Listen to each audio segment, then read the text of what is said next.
এমন ভাবে ২-৩ বার একই উত্তর বলতে থাকলো।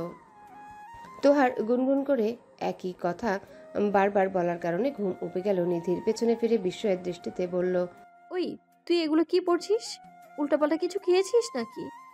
নবাব সিরাজউদ্দৌলার স্ত্রীর নাম স্বপ্নচারিণী নয়, তার নাম হচ্ছে লুৎফুন্নেসা। হায় কপাল, কি দিন এলো! নিধির এহেন কথায় চোখ জোড়া বড় বড় হয়ে গেল তোহার। সত্যি তো, কিছুক্ষণ আগে কি পড়ছিল সে? সত্যি এই ডাক্তার সাহেব বারবার স্বপ্নচারিণী বলতে বলতে মাথাটা গিলে খেয়েছে ভেবেই লাজুক হাসলো তোহা। নিধির কথার কোনো উত্তর না দিয়ে মুচকি এসে সঠিক উত্তর পড়তে থাকলো। ছোট বোনকে লজ্জা পেতে দেখে নিধিও মুচকি এসে আবারও ঘুমানোর চেষ্টা করলো। একসময় ঘুমের রাজ্যে পাড়ি জমালো। সকাল 10টায় তোহার কাছে মাহিরের ফোন এলো। মাহিরের ফোন পেয়ে বরাবরের মতো খুব খুশি হলো তোহা। মুচকি হেসে ফোন রিসিভ করতে অপর পাশ থেকে ঘুম ঘুম চোখে মাহির বলল, প্রিয় স্বপ্নচারিণী, কেমন আছো তুমি? খুব ভালো আছি। নাইট ডিউটি করেছেন? ঘুমিয়ে গেছেন? সকাল 7:30টার দিকে ঘুমিয়েছি। তোমাকে নিয়ে একটা দুষ্টু মিষ্টি রোমান্টিক স্বপ্ন দেখছিলাম। যখনই ফাইনাল রাউন্ডে পৌঁছাবো তখনই আমার ঘুম ভেঙে গেল, মনটাই খারাপ হয়ে গেল। যখন দেখলাম কিছুই হয়নি। মাহিরের এহেন কথা বুঝতে বেশ বেগ পেতে হলো তোহার। যখন বুঝলো তখন হাসবে না লজ্জায় মুখ লুকাবে ভেবে পেল না, অস্ফুট স্বরে বলে উঠল, নির্লজ্জ ঠোঁট কাটা বেহায়া পুরুষ। তোহার ভাবনায় জল ঢেলে দিয়ে মাহির ঘুম ঘুম চোখে পিচপিচ করে বলল, জানো স্বপ্নচারিণী, আমাদের যখন বাসর হবে তার আগে তোমাকে আমি একটা রোমান্টিক কবিতা শোনাবো, তারপর আমরা রোম্যান্স করব। আমি কবিতাটা লিখে রেখেছি। কবিতার কথা শুনে এক্সাইটেড হয়ে গেল তোহা। উত্তেজিত স্বরে বলল, কি কবিতা লিখেছেন প্লিজ বলুন, আমার এখনই শুনতে ইচ্ছে করছে। মাহির কমফোর্টারের নিচে গিয়ে মুচকি হেসে বলল, এখন বললে তো আসল মজাটাই থাকবে না, বাসরাতে বললে বেস্ট ফিলিংস পাবে। তোহা এইবার মেকি স্বরে বলল, না না প্লিজ এখনই বলুন, আমার এখনই শুনতে ইচ্ছে করছে প্লিজ। আর মোড়া দিয়ে মাহির বলল, ওকে, তবে একটা শর্ত আছে, কবিতা শোনার পর ফোন রেখে দিতে পারবে না। তোহার মাথায় এখন কবিতা শোনার ভূত চেপেছে, তাই দ্রুত গতিতে বলল, না একদমই ফোন কাটবেন না, আপনি বলুন। মাহির কণ্ঠ খাদে নামিয়ে মৃদু স্বরে বলল, অভিসার, তোমার ঠোঁটে ঠোঁট মেলালে দগ্ধ অগ্নি ছড়ায়, প্রেমের উন্মাদনা বাড়িয়ে আমার হৃদয় তেজে ভেসে যায়। তোমার শরীরের প্রতিটি রেখায় একটা বায়ু তরঙ্গ ঘোরে, চুম্বনের মধুর উত্তাপে অন্ধকার রাত কেঁপে ওঠে। প্রতি স্পর্শে প্রতি চুম্বনে যেন আগুনের মতন জ্বলে। ভালোবাসার এই গাঢ়তাপ আমাদের রাতকে সঙ্গীত করে তোলে। শেষ, তোমার জন্য মনের প্রগাঢ় অনুভূতি দিয়ে এই কবিতা লিখেছি আমি। তোমার ঠোঁটে আমার গাঢ় চুম্বন এঁকে দেওয়ার পর ভেবেছিলাম এই কবিতাটা আবৃত্তি করে শোনাবো, এতে করে তুমি আরো হটিনটি হয়ে যাবে, কিন্তু তোমার তো দেখে একদমই তর্স হইল না। মাহিরের রোমান্টিক কবিতা শুনে তোহা আগেই লজ্জায় কুপকাত, তার উপর এই টাইপের বেহেয়া মার্কা কথা শুনে বেচারি আর কথা রাখতে পারল না। টুট টুট করে ফোন কেটে দিয়ে ঘন ঘন নিঃশ্বাস ছেড়ে ভাবল, কোন দুঃখে যে কবিতা শুনতে চেয়েছিলাম, যা আর চাইবো না, আমার শিক্ষা হয়ে গেছে। ভেবেই বুকে হাত রেখে ঘন ঘন নিঃশ্বাস ফেলল তোহা। অপরদিকে তোহা এইভাবে ফোন রেখে দেওয়ায় ফিচেল হাসলো মাহির। শরীর থেকে কমফোর্টার সরিয়ে ফোনের গ্যালারিতে গিয়ে তোহার মুচকি হাসি মাখা ছবিতে হাত বুলিয়ে বলল, এখন না হয় ফোন রেখে দিলে, সামনাসামনি তো এগুলো সুযোগ পাবে না তোহারানি, তার আগেই তো ফাইনাল রাউন্ড শুরু হয়ে যাবে। ভেবেই বাঁকা হাসলো মাহির। দুপুরের দিকে দিগন্ত অফিস থেকে বাসায় এসে সরাসরি রুমে ঢুকতে দেখলো নাদিয়া ওয়াশরুম থেকে বেরিয়েছে। তার পুরো মুখশ্রীতে বিন্দু বিন্দু পানির ফোঁটা লেগে আছে, সেগুলো আবার গড়িয়ে গলার কাছে নেমে এসেছে। দিগন্তকে রুমে দেখে মুচকি হাসলো নাদিয়া। খুশি হয়ে কিছু বলতে যাবে তখনই দিগন্ত টাইটা খুলে মুচকি এসে নাদিয়ার কাছে গিয়ে কোমরে হাত দিয়ে কাছে টেনে গাইল। দিগন্তের গান শুনে নাদিয়ার হাসি মুখটা মুহূর্তেই চুপসে গেল। কটমটিয়ে বলল, এই তুমি গান কোথা থেকে শিখলে? ইস, ন্যাকা, কিছু বোঝে না। এই গানের যন্ত্রণায় সোশ্যাল মিডিয়ায় ঢুকতে পারি না, আর তুমি আসছো প্রশ্ন করতেই। এই গানটা তো তোমার গাওয়ার কথা ছিল, কিন্তু তুমি তো নিরামিষ, তাই আমি গিয়ে দিলাম। এখন শাওনার আগে কিছু তো করবই। একদম নয়, আমার এখনই নিচে যেতে হবে। আজ আমি মায়ের সাথে রান্না করেছি। মা আমাকে অন্য শাড়ি পরা দেখলে ঠিক অন্য কিছু ভাববে। এখন নয়, রাতে। দিগন্ত ভ্রুকুটি করে বলল, উফ, তুমি শুধু ঢ্যাং ঢ্যাং করে বড় হয়েছো, তোমার বুদ্ধি এখনো হাঁটুর নিচে। শোনো, তোমাকে ফ্রিতে একটা রোমান্টিক বুদ্ধি দিই। তুমি কাবার্ড খুলে দেখো, তোমার জন্য একই রঙের শাড়ি 2টা করে কিনে রেখেছি। এখন এটা পরে শাওয়ার নিয়ে হেয়ার ড্রায়ার দিয়ে চুল শুকিয়ে একই রঙের আরেকটা শাড়ি পরবে। ব্যাস, কেউ কিচ্ছুটি বুঝবে না। বুদ্ধিটা দারুণ, তাই না হানি? দিগন্তের বুদ্ধির কথা শুনে মুখ হা হয়ে গেল নাদিয়ার। পিটপিট করে তাকিয়ে বলল, এত বুদ্ধি তোমার মাথায় কিভাবে এলো? এর মানে আগে এক্সপিরিয়েন্স আছে, তাই তো? এই একদম না। আমি তো রোমান্টিক বই পড়ে এগুলো শিখেছি, আর বাকিটা নির্জন বলেছে। ও আবার এইগুলো বেশি শোনে। কি? আমি বিশ্বাস করি না। হকচকিয়ে গেল দিগন্ত। মৃদু হেসে বলল, আসলে হানি, ওই যে দিগন্ত পত্রিকা আছে না, ওই পত্রিকা পড়ে জেনেছি। নাদিয়ার কোমরে আঁচল গুজে ঝগড়ুটে সুরে বলল, দিগন্ত পত্রিকায় তোমার এই লুচু কাহিনী লিখে, তাই না? আমাকে কি বোকা পেয়েছো? হ্যাঁ, সত্যি করে বলো, কোথা থেকে শিখেছো? এ কি, এমন একজন লয়াল স্বামীকে মিথ্যা অপবাদ দেওয়া একদম অনুচিত।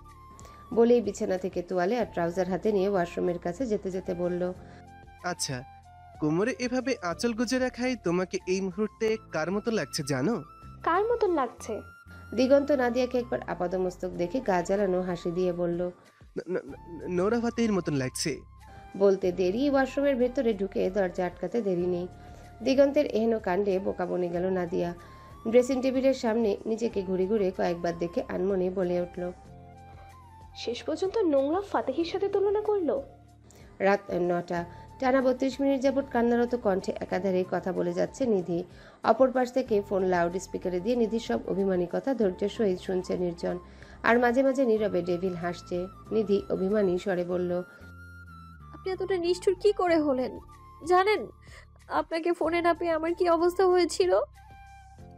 উফ, এই নিয়ে তোমাকে 17 বার বুঝিয়ে বললাম। যেমন বাটন ফোনটা কিছুদিন আগে পানিতে পুরো নষ্ট হয়ে যায়, আর অ্যান্ড্রয়েড ফোনটা সেদিন রাতে ফ্লোর উপরে ভেঙে গেছে। আমি সার্ভিসিং করিয়ে এনেছি। তাছাড়া অন্যের ফোন ধরা বা তাদের থেকে ধার চেয়ে ফোন করা আমার অপছন্দ।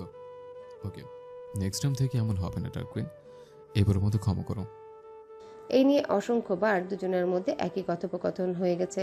অবশেষে মন গড়ল নিধির। হাতের উল্টো পিঠ দিয়ে চোখের পানি মুছে বলল, নেক্সট টাইম আমার জন্য হলেও ধার করে ফোন নেবেন, নইলে আমি ভীষণ রাগ করব।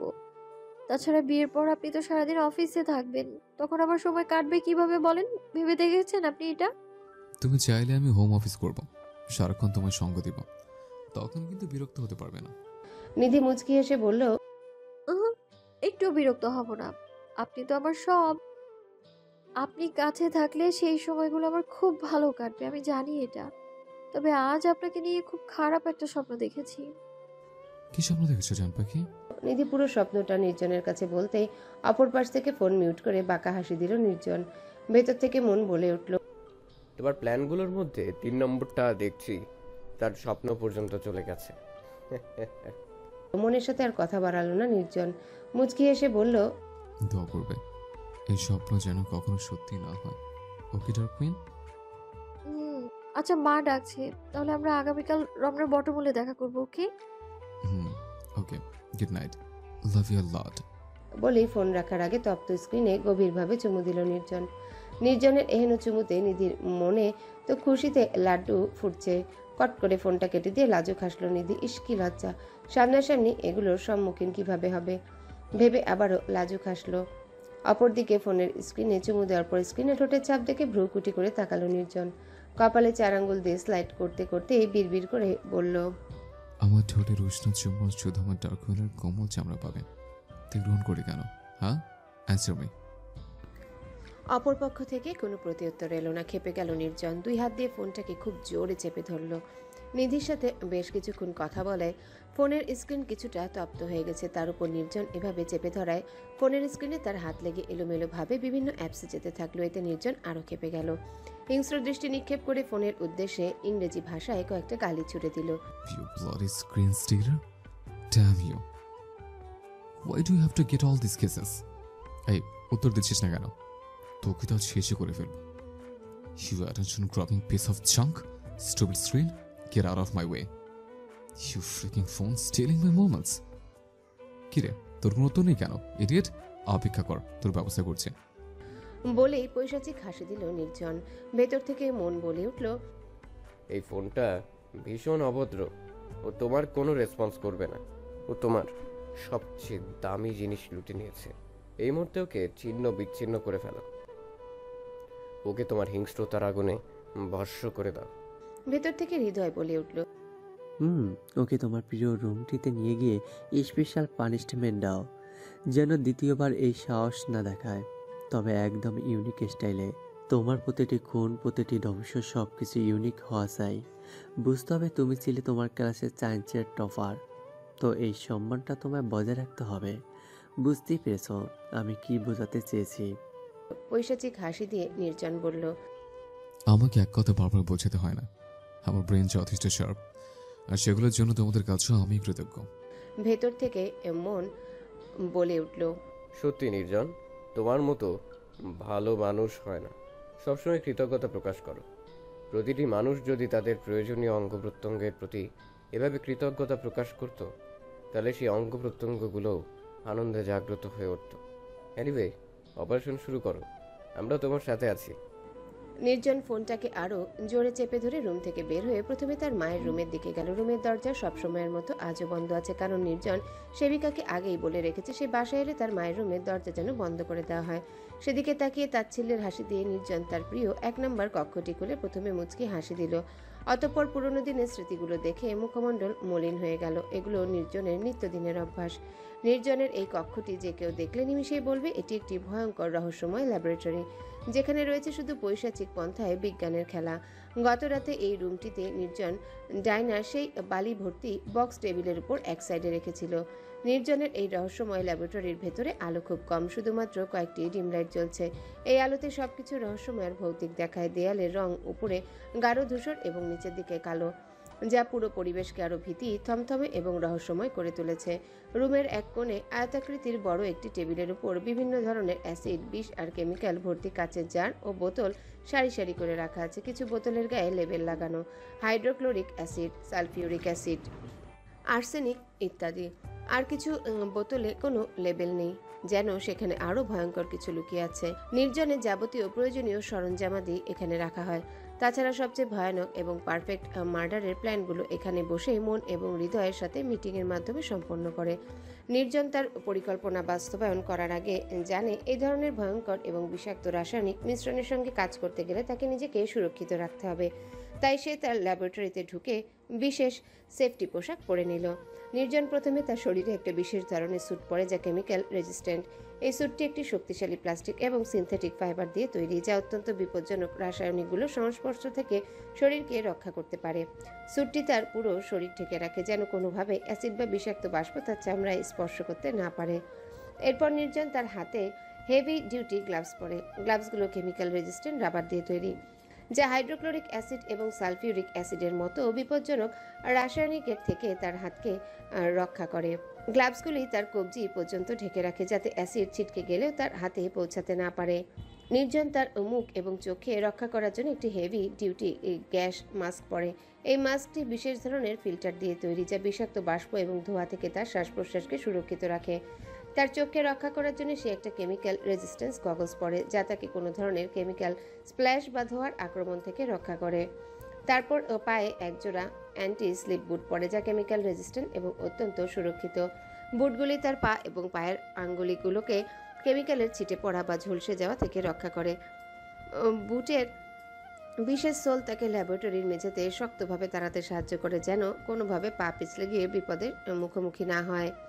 সবকিছু ঠিকঠাক করে পড়ার পর তার চোখে এক গভীর পাগলামি, মুখে এক রক্তচক্ষু হাসির ছাপ ফুটে ওঠে। সে জানে এই সেফটি পোশাক তাকে সকল বিপদ থেকে রক্ষা করবে এবং তার পরিকল্পনা সফল হবে। তারপর নির্জন হাইড্রোফ্লোরিক অ্যাসিড 100 মিলিলিটার নিল। সালফিউরিক অ্যাসিড ব্যাটারি ধ্বংস করার জন্য 50 মিলিলিটার নিয়ে রাখলো। অ্যাকোয়ারেজিয়া ধাতু গলানোর জন্য 30 মিলিলিটার এই মিশ্রণে নিল। নাইট্রিক অ্যাসিড ফোনের সার্কিট পুড়িয়ে দেওয়ার জন্য 20 মিলিলিটার নিল। ডাই মিথাইল সালফক্সাইড অ্যাসিড দ্রুত ছড়িয়ে দিতে 10 মিলিলিটার নিল। নির্জন এই সমস্ত রাসায়নিক একত্রে মিশে এক বিষাক্ত মিশ্রণ তৈরি করতে তার চোখে তৃপ্তির ঝিলিক দেখা গেল। সে মনে মনে বলল, এই মিশ্রণই হবে আমার প্রতিশোধের একমাত্র হাতিয়ার। পরিশেষে শুরু হলো ধ্বংসের তাণ্ডব। নির্জন ফোনটিকে একটি কাচের বাক্সে রেখে দিয়ে চারিপাশে রাসায়নিক মিশ্রণ ঢেলে দেয়। ধীরে ধীরে অ্যাসিডের বাষ্প ট্যাঙ্কের ভেতর ভরাট হতে শুরু করে। ফোনের স্ক্রিন গলে যায়, ফোসকা পড়ে ওঠে। স্ক্রিনের কাচ ভেঙে পড়ে, যেন কোনো রোগাক্রান্ত দেহের চামড়া খসে পড়ছে। তারপর হাইড্রোক্লোরিক অ্যাসিড ফোনের ধাতব অংশগুলো গলিয়ে দেয়। নাইট্রিক অ্যাসিড সার্কিট বোর্ডকে জ্বালিয়ে দিয়ে সমস্ত বিদ্যুৎ প্রবাহ বন্ধ করে দেয়। অ্যাকোয়ার ইজিয়া প্লাস্টিকের কেসিং গলিয়ে ফেলে। ডাইমিথাল সালফোক্সাইডের প্রভাবে অ্যাসিড দ্রুত ছড়িয়ে পড়ে, পুরো ফোনকে এক বিষাক্ত গলিত পদার্থে পরিণত করে। নির্জন তখন ফোনের অপর রাসায়নিক ঢেলে দেওয়ার পাশাপাশি তার হাতে থাকা ছোট একটি হাতুড়ি দিয়ে ফোনের বাকি অংশগুলোকে টুকরো টুকরো করে ফেলে। তার হাতের প্রতিটি আঘাতে ফোনের ধ্বংস প্রক্রিয়া ত্বরান্বিত হয়। কাচের বাক্সের মধ্য থেকে গলিত ধাতব পদার্থ এবং প্লাস্টিকের টুকরো চারিদিকে ছড়িয়ে পড়ে।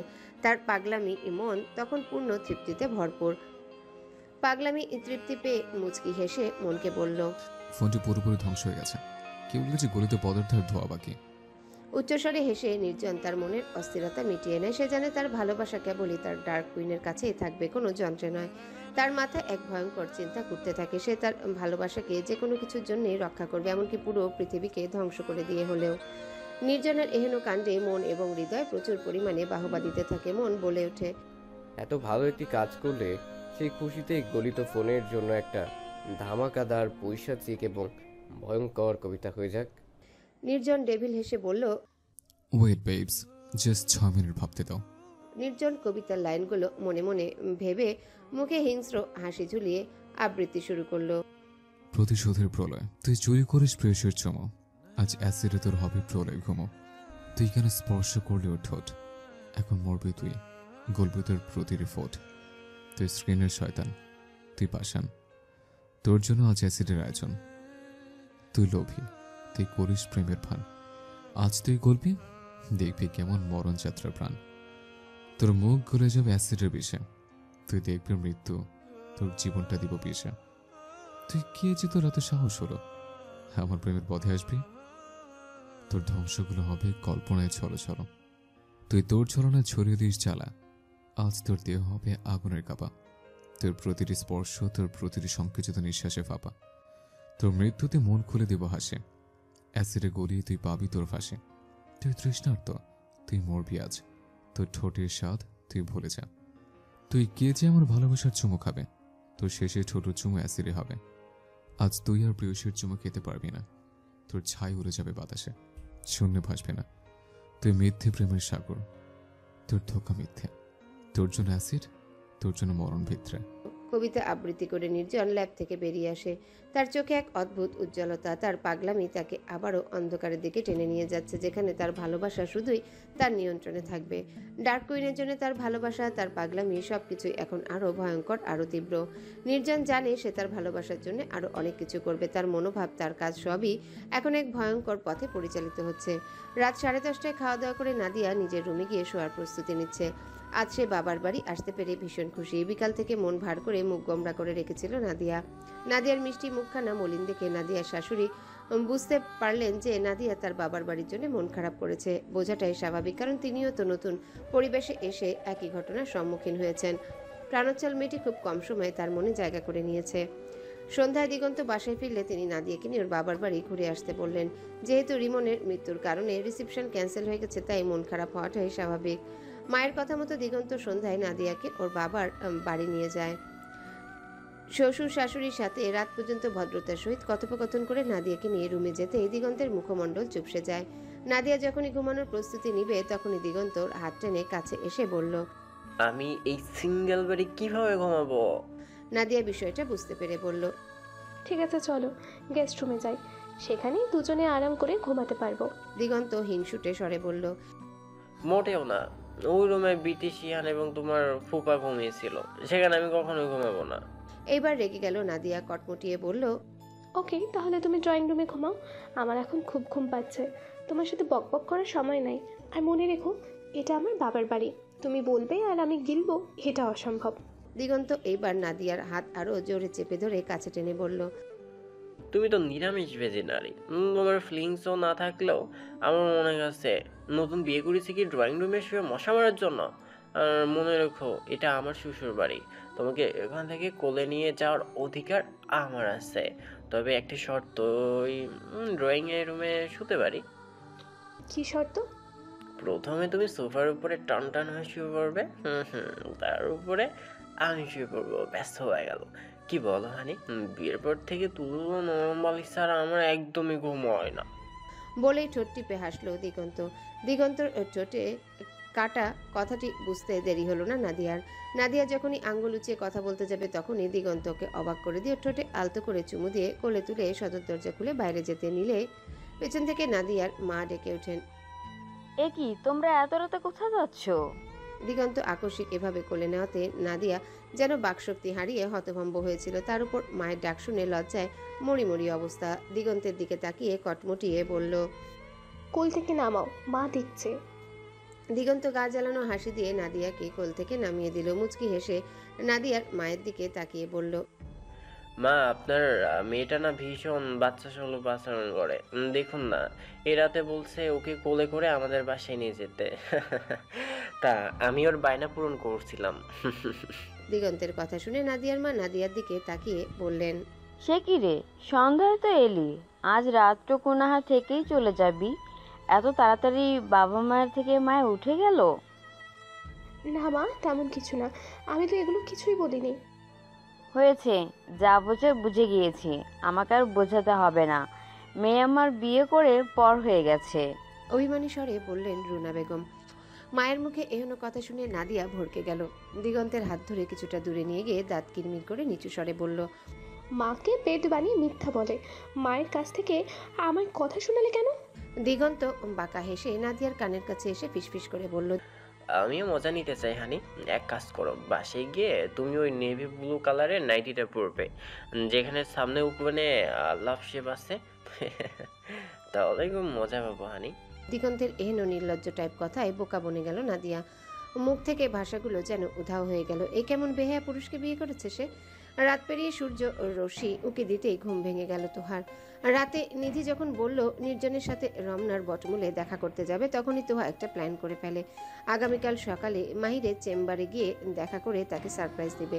তাই রাতে মাহিরের ফোন রিসিভ করেনি। বেচারা একটু টেনশনে থাকুক, কষ্টের সাথেই রয়েছে স্বস্তি। যখন হসপিটালে তোহাকে দেখবে তখন ঠিক চমকে যাবে, সাথে বেশ খুশিও হবে।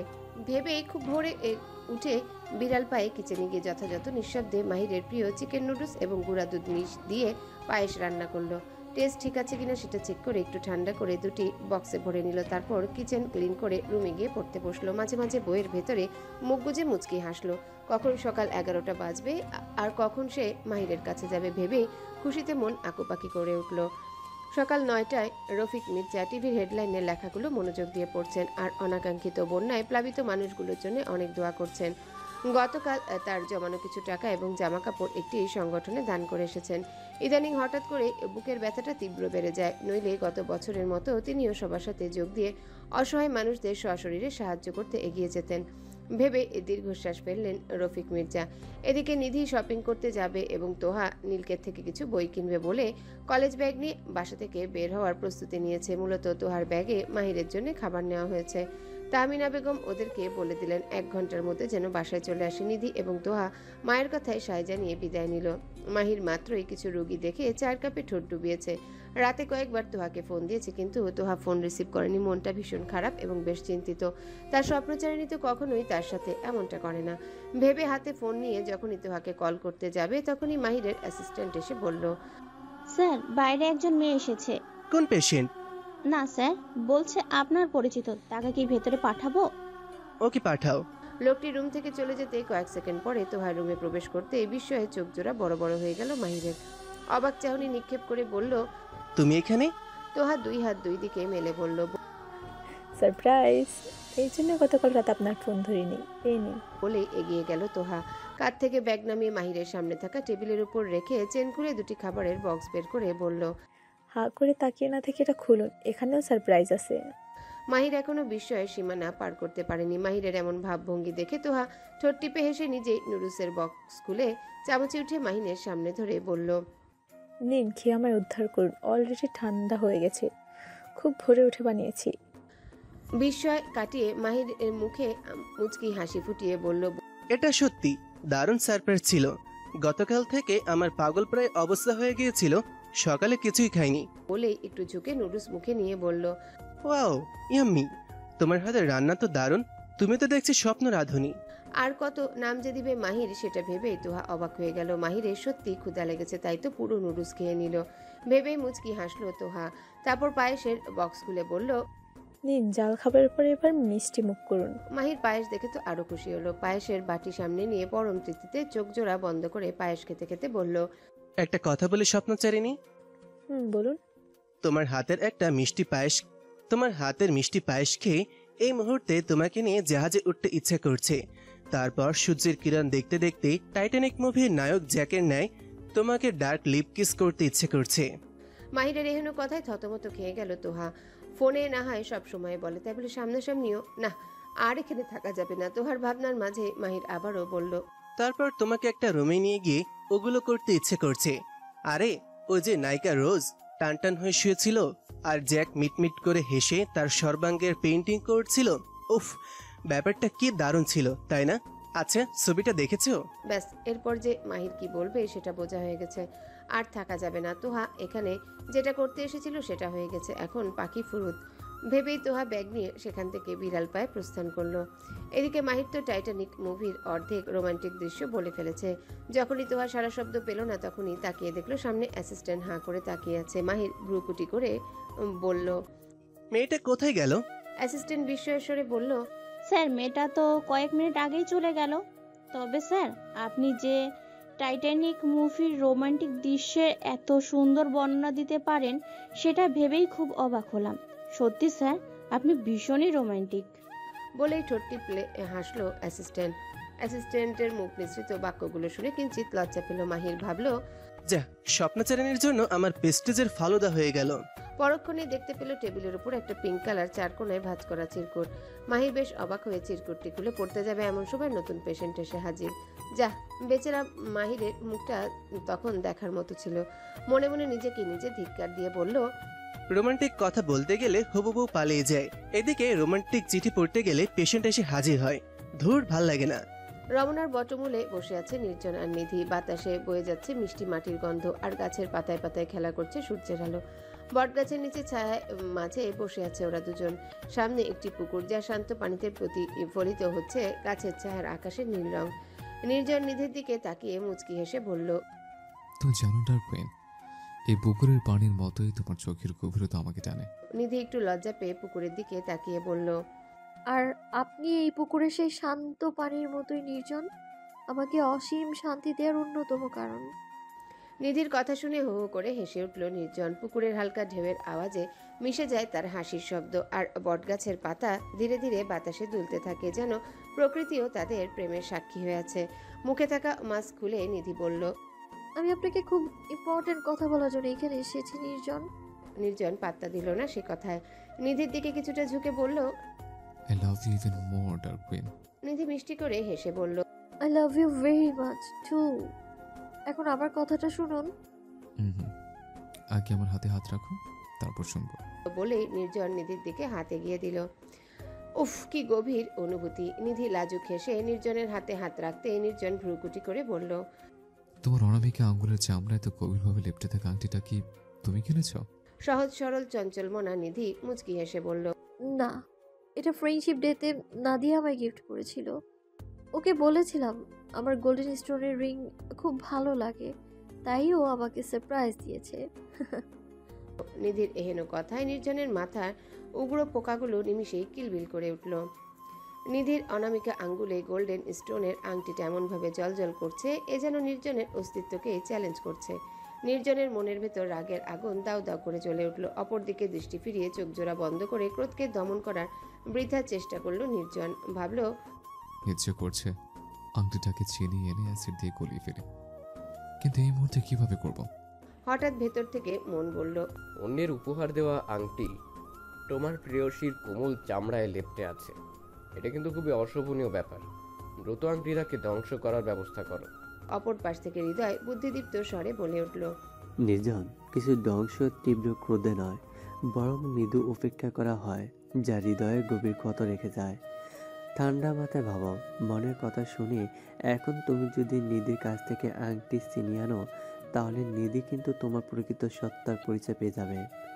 তারপর কি হবে ভেবে দেখেছ? আমি কি বলতে চেয়েছি আশা করি বুঝতে পেরেছ। তাই ঠান্ডা মাথায় সহজ কিছু পরিকল্পনা করো, যেন একটি পাথর দিয়ে দুটি পাখি মারা হয়। এতে ওই আংটি এবং নিধি কষ্ট পাবে, কিন্তু তোমার পাথর অক্ষত থাকবে। ভেতর থেকে মন শয়তানি হাসি দিয়ে আবারও বলে উঠল, নির্জন, তোমাকে একটা দারুণ আইডিয়া দিচ্ছি। আশা করি এতে তোমার প্রেয়সীকে নিশ্চিন্তে বোকা বানাতে পারবে, সেই সাথে কষ্ট নামক শাস্তিটাও দিতে পারবে। বলে মন নির্জনকে পুরো প্ল্যানটা বলল। মনের প্ল্যান শুনে আকস্মিক হো হো করে হেসে উঠল নির্জন। নির্জনকে এভাবে হাসতে দেখে নিধিও মুচকি হেসে বলল, হঠাৎ এভাবে হাসছেন কেন? বাই দ্য ওয়ে, আপনি যেভাবেই হাসেন সেভাবেই সুন্দর লাগে আপনাকে। বলে নির্জনের চোখ থেকে হেলে পড়া চশমাটা তর্জনী দিয়ে উপরে উঠিয়ে দিল নিধি। নির্জন এইবার মুচকি হেসে থ্যাঙ্কস দিয়ে ভ্রুকুটি করে বলল, তোমার আংটিটা বেশ সুন্দর। তোমার ফ্রেন্ডের চয়েস আছে মানতে হবে। দেখি আংটিটা খুলে দাও তো। ওর চয়েস বরাবরই বেশ সুন্দর, কিন্তু আপনি আংটি দিয়ে কি করবেন? খেলবো। উফ, আগে দাও তো, তারপর আমার খেলা দেখে। বলে হাত বাড়িয়ে দিল। নিধি কৌতূহলী দৃষ্টিতে তাকিয়ে মুচকি হেসে অনামিকা আঙ্গুল থেকে আংটি খুলে নির্জনকে দিল। আংটিটা হাতে পেতেই মুচকি হেসে মুঠোবন্দি করে নিল নির্জন। অতঃপর বসা থেকে দাঁড়িয়ে আংটিটা শূন্যে উড়িয়ে আবারও মুঠোবন্দি করে নিল। কয়েকবার এভাবেই নির্জন বল খেলার মতো রিংটি নিয়ে খেলতে থাকলো। সেটা দেখে হেসে কুটি কুটি হলো নিধি। হাসতে হাসতে বলল, নির্জন, আপনি তো দেখছি একদম বাচ্চাদের মতো খেলছেন। কারণ আছে, চোর পুলিশ খেলার পাশাপাশি এই খেলাটা আমার ভীষণ প্রিয়। বলেই মন ভুলানো হাসি দিয়ে ধীরে ধীরে পুকুরের কাছে চলে গেল নির্জন। আর সেভাবে আংটিটা শূন্যে উড়িয়ে আবারও ধরল। নিধি নির্জনের কাছাকাছি গিয়ে বলল, এ কি, পুকুরের এত কাছে যাবেন না, পড়ে যাবেন তো। খেলতে খেলতে উচ্চস্বরে হেসে উঠল নির্জন। বিজয়ের হাসি দিয়ে বলল, আমার কিচ্ছু মনে রাখবেন, তুমি শুধু মজাটা উপভোগ করো, এখনই ধামাকা হবে। বলতে না বলতে নির্জন আংটিটা শূন্যে উড়িয়ে ধরতে যাবে, তখনই আংটিটা পুকুরের ঘোলাটে জলরাশিতে পড়ে গেল। তৎক্ষণাৎ দ্রুত গতিতে একটা মাছ সে আংটিটা মুখে তুলে নিল। আকস্মিক ঘটনাটি ঘটে যাওয়ায় হতভম্ব হয়ে গেল নিধি। অস্ফুট স্বরে বলে উঠল, নির্জন, আমার আংটি। নিধির কষ্টে ভরা মুখশ্রী দেখে পৈশাচিক আনন্দ পেল নির্জন। মনকে অনেকগুলো ধন্যবাদ জানিয়ে তৃপ্তির হাসি দিয়ে ভাবল, প্ল্যান পারফেক্টলি সাকসেস। তৎক্ষণাৎ মনে মনে কবিতা ওড়ালো, হিংস্র প্রেমের আংটি। নিদ্রায় চোখে দেখি আংটি সে হাতের বাহার। জ্বলে উঠে রক্তলাল আগুন, জেগে উঠে মন অন্ধকার। পুকুরের জলে তার ঠিকানা, ছুড়ে দিলাম নিঃশব্দে। ডুবলে ডুবুক আংটি, ফ্রেশে আমার কেউ স্পর্শ করবে না সশব্দে। মাছের পেটে লুকালো আংটি, ঠোঁটে ফুটলো পৈশাচিক হাসি। কেবল আমি চাই স্পর্শ করতে, সে এত অন্য কেউ নয়। আমার ভালোবাসায় অন্য কোনো ছাপ যেন কোনোদিন না হয়। হিংস্র প্রেমের দাবি শুধু আমার জন্যই থাকবে আশায়। অন্য কারো অধিকার নেই তার হাতের ভালোবাসায়। যে আংটি বলছে না প্রেমের সীমা, পুকুরে তরণীতেই হবে তার শেষ ঠিকানা। কবিতা আবৃত্তি করে চশমাটা ঠিকঠাক করে ইনোসেন্ট মুখ করে দ্রুত পায়ে নিধির কাছে এসে বলল, সরি, আসলে আমি বুঝতে পারিনি এমন কিছু একটা ঘটে যাবে। আচ্ছা প্লিজ মন খারাপ করো না, আমি এখনই পুকুরে নেমে আংটিটা উদ্ধার করে আনবো। দরকার হলে পুকুরে সবগুলো মাছের পেট কেটে হলেও তোমার আংটি তোমাকে ফিরিয়ে দেবো। Don't upset my dark queen. আমি যাবো আর আসবো। বলেই পুকুরের পানিতে যেই পা ডুবাতে যাবে, তখনই নিধি খপ করে নির্জনের হাত ধরে হতাশা মিশ্রিত কণ্ঠে বলে উঠল, পাগল হয়েছেন আপনি? এতগুলো মাছের পেট কেটে আংটি বের করবেন? থাক, লাগবে না ওই আংটি। যদিও আংটিটা না দিয়ে আমার জন্য টাকা জমিয়ে বেশ শখ করে কিনেছিল। ও শুনলে হয়তো খুব কষ্ট পাবে। আমি ওকে কিছুই বলবো না, বাদ দিন। আপনি তো আর ইচ্ছে করে ফেলেননি। আচ্ছা, এখানে আর থাকতে ইচ্ছে করছে না, চলুন যাই। ইস, কি আনন্দ! হৃদয় ঠিকই বলেছিল, কিছু ধ্বংস ক্রোধ দিয়ে নয়, নীরবতা দিয়েও করা যায়। ভেবে মনে মনে মুচকি হাসলো নির্জন, কিন্তু ওপরে ইনোসেন্ট মুখ করে অপরাধী স্বরে বলল, আসলে ভুলটা আমারই ছিল। আমি যদি খেলতে খেলতে পুকুর পাড়ে না যেতাম, তাহলে হয়তো অঘটনটা ঘটতো না। ওকে, আমি তোমায় এর চেয়ে সুন্দর একটা আংটি কিনে দেব, আমার সাথে চলো। বলেই নিধির হাত ধরে হাঁটতে থাকলো। প্রত্যুত্তরে কিছুই বলল না নিধি। প্রিয় বান্ধবীর দেওয়া সবচেয়ে প্রিয় উপহারটি আঙ্গুলে পড়ে এসেছিল সে। এই তো গত বছর নাদিয়া ফ্রেন্ডশিপ ডেতে কত ভঙ্গিমা করে আংটি দিয়ে সারপ্রাইজ দিয়েছিল।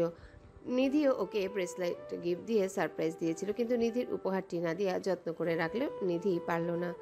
কথাগুলো ভাবতেই নিজের কাছে লজ্জিত হলো নিধি। নির্জন নিধিকে একটা দোকানে নিয়ে গিয়ে কয়েকটা গোল্ডের আংটি দেখিয়ে বলল, দেখো তো কোনটা তোমার পছন্দ। নিধি কি বলবে ভেবে পেল না, মনমরা স্বরে বলল, এখন এগুলো আমি চাই না নির্জন, বিয়ের পর নেব। আমি বাসায় যাব, বেশি দেরি হলে মা রাগ করবে। নির্জনের মন ক্ষুণ্ণ হলো। ভেতর থেকে মন হিংস্র স্বরে বলে উঠল, দেখেছো, সে তার সো কল্ড ফ্রেন্ডের গিফটের কথা কিছুতেই ভুলতে পারছে না। এর মানে তোমার কথা তার কাছে মূল্যহীন। সে অবহেলা করেছে তোমায়। এই মুহূর্তে তাকে কি শাস্তি দেওয়া উচিত ছিল? অপর পাশ থেকে হৃদয় বলে উঠল, অবশ্যই তার অনামিকা আঙ্গুলের চামড়া কেটে মরিচের গুঁড়ো, লবণ এবং সরিষার তেল দিয়ে মেখে দেওয়া উচিত ছিল, কিন্তু এই মুহূর্তে তো এটা অসম্ভব। আপাতত তার প্রতি বেশি বেশি ভালোবাসা প্রদর্শন করতে হবে, নইলে বাঘিনী হাতছাড়া হয়ে যাবে। দিব্য শক্তি দিয়ে মন আর হৃদয়ের কথোপকথন শুনে বাঁকা হাসলো নির্জন। নিধির হাত ধরে দোকান থেকে রাস্তার এক সাইডে নিয়ে গিয়ে বলল, ওকে চান, তোমাকে বিয়ের পর মন প্রাণ উজাড় করে সবকিছু দেব, তখন কিন্তু আমায় একদম ইগনোর করতে পারবে না, বলে দিলাম।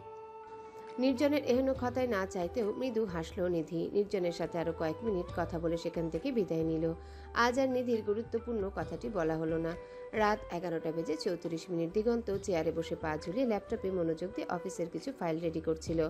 এমন সময় পেছনের দরজা খোলার আওয়াজ পেতে ফিরে তাকালো দিগন্ত। পেছনে তাকাতেই নাদিয়ার সাজসজ্জা দেখে বিস্ময়ে চোখ জোড়া বড় বড় হয়ে গেল দিগন্তের। অবাক হয়ে বলল, এখানে তুমি দেখি ওপেনে লাভ শেপ নাইটিটা পরে নিয়েছো। বলেই নাদিয়ার আপাতমস্তক চোখ বুলিয়ে শুকনো ঢোক গিলে সামনে তাকে দ্রুত গতিতে ল্যাপটপ বন্ধ করে মুচকি হেসে বলল, আজ আর অফিসের ফাইল রেডি করা হবে না, আজ রুমের ফাইল রেডি করব। বলেই আবারও দুষ্টু হেসে এগিয়ে গেল নাদিয়ার পানে। এদিকে মাত্রই ওয়াশরুম থেকে দিগন্তের শখ করে কিনে আনা অদ্ভুত নাইটি পরে বের হয়েছে নাদিয়া। চোখে মুখে তার লাজুক হাসির ঝলক। সামনে আসা এলোমেলো চুলগুলো থেকে ফোঁটা ফোঁটা পানিগুলো টপটপ করে নিচে পড়ছে। কিছু ফোঁটা নাইটিতে পড়ে নির্দিষ্ট জায়গার কিছু অংশ ভিজে গেছে। সেদিকে তাকে আবারও শুকনো ঢোক গিলে দিগন্ত নাদিয়ার হাত আলতো করে টেনে কানের কাছে ফিসফিস করে বলল, দিলে তো আমার ঘুমান্ত অনুভূতিটাকে জাগ্রত করে। এখন আমার কি হবে?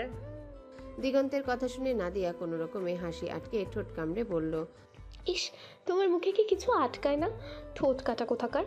আর গতকাল রাতে বাবার বাসা থেকে তুমি আমাকে এইভাবে নিয়ে আসায় আমার মনটা খুব খারাপ ছিল, তাই আর এটা পড়িনি। কিন্তু তোমার অনুরোধ ফেলতে পারলাম না। তবে তুমি কিন্তু প্রতিনিয়ত আরও বেশি নির্লজ্জ হয়ে যাচ্ছ। তুমি আবার 15টা না 20টা না একটা মাত্র বউ, তোমার সামনে আবার কি সাল্লাজা। চলো একটা মেন ফাইলটা রেডি করে ফেলে। বলেই দিগন্ত নাদিয়াকে কোলে তুলে নিল। এদিকে দিগন্ত নাদিয়াকে কোলে তুলে নিতেই নাদিয়া জোরে জোরে পা দুলিয়ে বলল, এই আমাকে নামাও প্লিজ।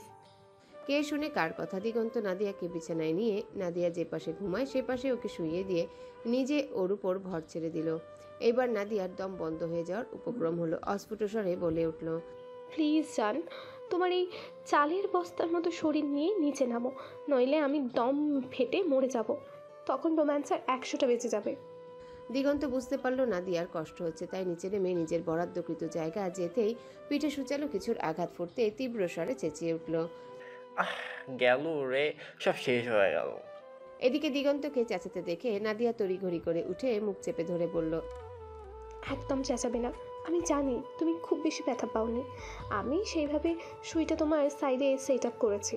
বিছানায় গেঁথে জাস্ট শুয়ে মাথাটা বের হয়ে রেখেছি। গতকাল মায়ের সামনে আমায় নাস্তানুবাদ করে ছেড়েছ, মনে আছে? বলেছিলাম বাসায় গিয়ে মজা দেখাবো। গতকাল রাতে খুব টায়ার্ড ছিলাম কি না, তাই আজ দেখিয়েছি মজাটা। কেমন ছিল জানো মজাটা? নাদিয়ার এহেন কথা শুনে দিগন্তের চোখ জোড়া আরো বড় বড় হয়ে গেল। মুখ থেকে নাদিয়ার হাত ঝটকা দিয়ে সরিয়ে উত্তেজিত স্বরে বলল, তুমি জানো তুমি আমার কত বড় ক্ষতি করতে যাচ্ছিলে?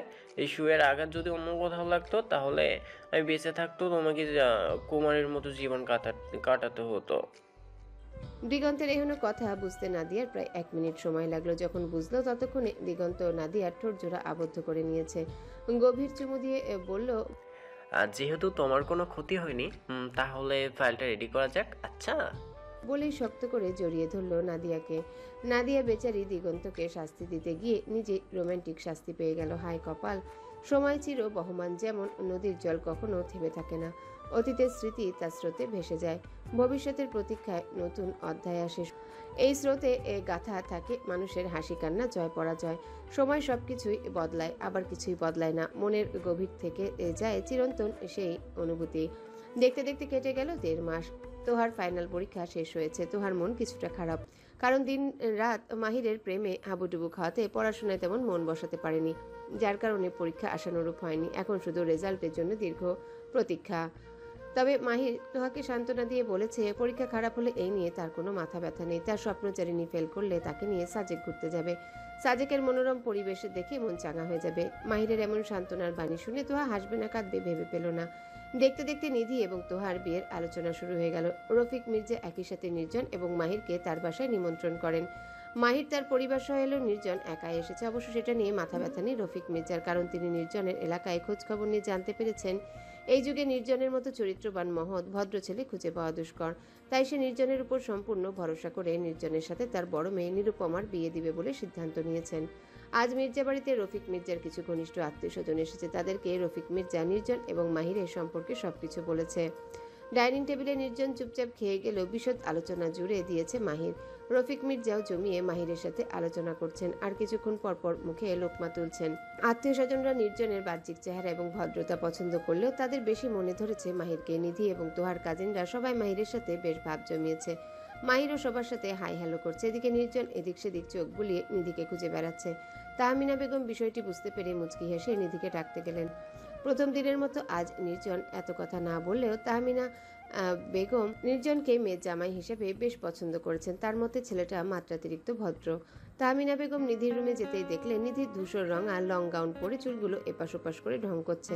তাহমিনা বেগম গম্ভীর স্বরে বললেন, অনেক সেজেছিস, এখন নিচে যা, তোর হবু স্বামী তোর জন্য অপেক্ষা করছে। তাহমিনা বেগমের মুখে আকস্মিক এহেন বাক্য শুনে ভরকে গেল। নিধি ভাবল, এটা কি সত্যি শুনলাম? ভূতের মুখে দেখি জিন জিন, হায় আল্লাহ! মা দেখি আমার মতো রোমান্টিক হয়ে গিয়েছে। অবশ্য বুঝতে হবে ডিজিটাল যুগের মা। ভেবেই ফিচেল হেসে পেছনে তাকাতেই দেখলো তাহমিনা বেগম চলে গেছে। বিস্ময়কর চাউনি নিক্ষেপ করে ভাবল, যা, মা মনে হয় লজ্জা পেয়েছে। বলেই আবারও আয়নার সামনে কিছুক্ষণ ঢং করে নিচে চলে গেল। এদিকে সবার আড়ালে মাহির তোহাকে চোখ এবং হাতের ইশারা করে ছাদে যেতে বলেছে। মাহিরের কথা অনুযায়ী তোহা চারিদিকে সতর্ক দৃষ্টি নিক্ষেপ করে ছাদে গিয়ে মাহিরের জন্য অপেক্ষা করতে থাকলো। প্রায় 5-6 মিনিট পর মাহির ছাদে যেতেই তোহার মনে প্রজাপতিরা উঠতে থাকলো। কতদিন পর দুজনে আবারও একসাথে দেখা করলো। সর্বশেষ মাহিরের সাথে চেম্বারে দেখা হয়েছিল, অতঃপর আজ। ভেবে গাঢ় নিঃশ্বাস ফেলল তোহা। মাহির তোহার কিছুটা কাছাকাছি এসে তোহাকে আপাদমস্তক দেখে মুচকি হেসে বলল, স্বপ্নচারিণী, গাঢ় সবুজ রঙের শাড়িতে সুন্দর লাগছে তোমায়। আমার তো এখনই কত কিছু করে ফেলতে ইচ্ছে করছে। ভাগ্যিস এখনো বিয়ে হয়নি। শুরু হয়ে গেল আবার নির্লজ্জ টাইপ কথা। তোহা লজ্জা পেয়ে যখনই চলে যেতে নিবে তখনই মাহির খপ করে হাত ধরে বলল, তোমার বোন আর তোমার বিয়ের কথা কিন্তু পাকাপাকি হয়ে গেছে। নিশ্চয় শুনেছ তোমাদের দুই বোনের বিয়ে একদিনই হবে। বিষয়টা আমার এবং নির্জন ভাইয়ের কাছে সুখের হলেও তোমার বাবা মায়ের কাছে খুব কষ্টের। কিন্তু কিছু কষ্ট মানুষের মনে হাসি ফুটিয়ে তোলে, এটাই দুনিয়ার জটিল বাস্তবতা। তোহা মাথা নাড়িয়ে সাই জানিয়ে মৃদু স্বরে বলল, হাতটা ছাড়ুন প্লিজ। তোহা বলতে মাহির হাতটা ছেড়ে দিল। তোহার কিছুটা কাছাকাছি এসে বলল, আগামী রাতটুকু শুধু দূরে থাকার সময় পাবে, তারপর আর তোমার হাত ছাড়ছি না তোহারানি, তুমি বললেও না। বলেই মুচকি সে একটা কবিতা ওড়ালো। লজ্জা ভাঙার চুমুন, উড়ে যাবে লজ্জা, মুছে যাবে শ্বাসসজ্জা। এসো কাছে প্রিয়া, ভাঙো মনের ব্যাকুলতা। মধুর কথার সুরে হৃদয়ে বাঁধা প্রেমের গান। তোমার ঠোঁটে হাসি ফুটুক, চুম্বনে মিটুক অভিমান। চোখের পলকে ভাসে স্বপ্নের রঙিন ছোঁয়া। লাজুক হাসির আভায় কাটক সময়ের প্রহর রোয়া। চুম্বনে মিশে থাকুক হৃদয়ের গভীর প্রেম। লজ্জা নয়, ভালোবাসায় ভাসবো মোরা, খেলবো সুখের গেম। ছি ছি, কি নির্লজ্জ কবিতা শুনে গা গুলিয়ে আসলো। ভেবেই তোহা মাহিরের দিকে একবার কটমটিয়ে তাকিয়ে 2 হাত দিয়ে শাড়ি উঁচে এক দৌড়ে নিচে চলে গেল। সেদিকে তাকিয়ে দুষ্টু হাসলো মাহির, হা হা হা। এই প্রথম নিধি রুমের ব্যালকনিতে সরাসরি প্রবেশ করলো নির্জন। নিধি নির্জনকে দোলনা দেখিয়ে বলল এখানে বসে সে তার প্রিয়তমর চিঠির জন্য দীর্ঘ সময় অপেক্ষা করত। মাঝে মাঝে দু চোখ বেয়ে অঝরে আবেগের অশ্রু ঝরত। আরও অনেক অনুভূতি শেয়ার করলো। নিধির কথা শুনে মুচকি হাসলো নির্জন। আগামীকাল শুধু এই বাড়িতে স্থায়ীভাবে থাকতে পারবে, তারপর সবচেয়ে প্রিয় মানুষদের ছেড়ে শ্বশুর বাড়িতে পা রাখতে হবে। আকস্মিক কথাগুলো ভেবে নিধির মনটা বিষণ্ণতায় ছেয়ে গেল। নির্জন ভ্রুকুটি করে বলল, এইমাত্র হাসছিলে, এখন আমার মন খারাপ কেন ডার্ক কুইন? নিধির নেত্রকোনায় কিছুটা পানি জমেছে, সেগুলোকে গাল বেয়ে পড়তে না দিয়ে চোখ জোড়া বন্ধ করে আবারও খুলল। অতঃপর করুণ স্বরে বলল, নির্জন, সেদিন রমনার বটমূলে আপনাকে একটা ইম্পর্টেন্ট কথা বলার জন্য গিয়েছিলাম আমি। আমার মনে হয়েছিল ফোনের থেকে কথাগুলো সরাসরি বললে বেশি ভালো হবে, কিন্তু কিছু অযাচিত কারণে কথাগুলো আর বলা হয়ে ওঠেনি। নির্জন গম্ভীর স্বরে শুধালো। কি কথা বলবে এখন বলো। ক্ষুদ্র নিঃশ্বাস ছেড়ে নিধি বলতে শুরু করলো। একটা মেয়ে যখন তার প্রিয় বাসস্থান প্রিয়জনদের ছেড়ে শ্বশুরবাড়িতে যায়, তখন মেয়েটার মনে অনেক আশা নিয়ে বাড়িটিতে পদার্পণ করে। সে চায় নিজের বাড়ির মতো শ্বশুরবাড়িতেও একটা শান্তিপূর্ণভাবে নিঃশ্বাস নিতে। আমার বাবার প্রিয় একটা গল্প আছে, দেনা পাওনা। সেই গল্পের আসল চরিত্র ছিল নিরুপমা। গল্পটি নিশ্চয়ই পড়ে থাকবেন। ভারী নিঃশ্বাস ফেলল নির্জন, বুকের উপর হস্তদ্বয় ভাঁজ করে বলল। তারপর নিধি আবারও বলতে শুরু করলো। সেই গল্পে নিরুপমা শ্বশুরবাড়ি নামক যৌতুক লোভী রাক্ষসপুরীর জন্য স্বামীর কাছে যাওয়ার আগেই নিঃশেষ হয়ে গিয়েছিল, শেষ নিঃশ্বাস ত্যাগ করে। আমার বাবা নাকি এই গল্প পড়ে সর্বপ্রথম চোখ জোড়া ভিজেছিল।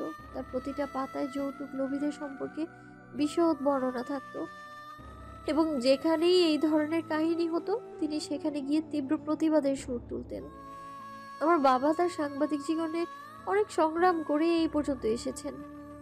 আজ তিনি রিটায়ার্ড করার পরেও তাকে সবাই সম্মানে চোখে দেখে। তো সেই গল্পের নামটা থেকেই আমার জন্ম হওয়ার পর বাবা শখ করে আমার নাম রেখেছেন নিরুপমা। তার কাছে আমি অতুলনীয়া। ছোটবেলা থেকে আমাকে এবং তোহাকে খুব আদর আর যথাযথ স্বাধীনতা দিয়ে বড় করেছেন তিনি। আমি আমার কিছু বান্ধবীর জীবন কাহিনী শুনেছি। তাদের কাছে শ্বশুরবাড়ি মানে রাক্ষসপুরী, যেখানে শুধু অকৃতজ্ঞতা আর অত্যাচারে বন্যা বয়ে যায়। তাদের স্বামীরাও নাকি সেই অত্যাচারে হাতে হাত মিলিয়ে সামিল হয়। এখন আমি আপনাকে শুধু এটাই অনুরোধ করব, আমি আপনার বাসায় গিয়ে আপনার এবং আমার শাশুড়ির সেবায় নিমগ্ন হব। আমি একজন ভালো বৌমা, ভালো বউ হতে চাই। পেছনের সকল খারাপ অভ্যাসগুলো ত্যাগ করতে চাই। তার পরিবর্তে আপনার কাছে শুধু স্বাধীনতা চাই। আমি জানি আপনি আমার ভীষণ ভালোবাসেন। আমি যা চাইবো আপনি তাই করবেন। তবুও বিয়ের আগে কথাগুলো বলা অতি গুরুত্বপূর্ণ মনে করছি আমি। এতক্ষণ যাবৎ নিধির আবেগী কথাগুলো নির্জনের কাছে অহেতুক টেপ রেকর্ডারের মতো লাগছিল। তবুও এই মুহূর্তগুলোকে ইগনোর করার মানে চরম বোকামি হবে। তাই চেহারায় আবেগী ভাব লেপটে নির্জন নিধির হাত ধরে মুঠোবন্দি করে বলল। আমি তোমায় কথা দিলাম, আমার থেকে এই ধরনের কষ্ট তুমি কখনোই পাবে না। আমাকে ভালোবাসার সর্বোচ্চ স্বাধীনতা তুমি পাবে। এত ভালোবাসবো তোমায় যে তুমি নিজে অবাক হয়ে বলবে, একজন পুরুষ একজন নারীকে এতটা ভালোবাসতে পারে। আমার তীব্র ভালোবাসার বাহুডোরে শক্ত করে বেঁধে রাখবো তোমায়, এতটা শক্ত করে বাঁধবো যেন কখনো ছুটে যাওয়ার মতো কল্পনাও না করতে পারো। বলেই হাস্কি ভয়েসে আওড়ালো। আমার বক্ষ পিঞ্জরে চলবে তোমার স্বাধীন বিচরণ, অনুভূতির সাগরে ভাসাবো তোমায়, বলবে তুমি এখানেই হয় যেন আমার সুখের শেষ মরণ। নির্জনের কথার ভাবার্থ ইতিবাচক ভাবে নিয়েছে নিধি। মুখে অনাবিল হাসির রেখা ফুটিয়ে তুলল। আমাকে এতটা বোঝার জন্য thank you so much Nirjon, and I love you. Nirjon মুচকি হেসে বলল, I love you excessively my dark queen. নির্জনের মায়া মিশ্রিত কথায় গলে গেল নিধি। এমন একজনকেই তো সে জীবনসঙ্গী হিসেবে চেয়েছিল, যে শুধু তার প্রতি গভীরভাবে আসক্ত থাকবে আর তাকেই সর্বোচ্চ দিয়ে গুরুত্ব দিবে, যার ভালোবাসায় কিছুটা পাগলামিও থাকবে। সেই সব কিছু নির্জনের মধ্যে রয়েছে। কথাগুলো ভাবতেই নিধির মুখে হাসি ফুটে উঠল।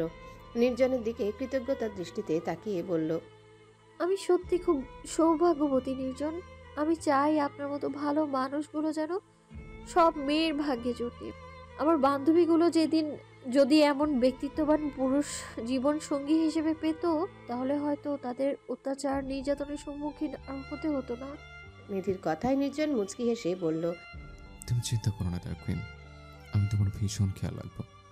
আমার মাত্রাতিরিক্ত ভালোবাসার চাদরে তোমায় সর্বদা মুড়িয়ে রাখবো, তোমাকে আমার আধের রাতে রানী করে রাখবো। এভাবে দুজন আরও কিছুক্ষণ কথা বলল। অতঃপর নির্জন, মাহির এবং তার পরিবার, রফিক মির্জা এবং তার আত্মীয় স্বজনের সাথে বিয়ে সম্পর্কিত আরও আলোচনা করে চলে গেল।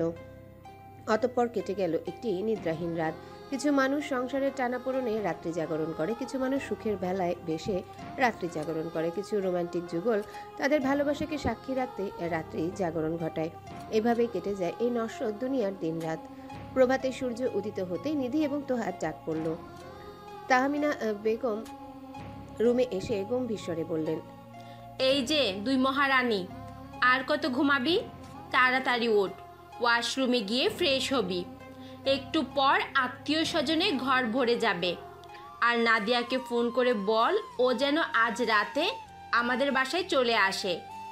বিয়ের পর তো চাইলেই দুই বান্ধবী একসাথে থাকতে পারবি না, তাই কিছু সময় একসাথে কাটা, ভালো লাগবে।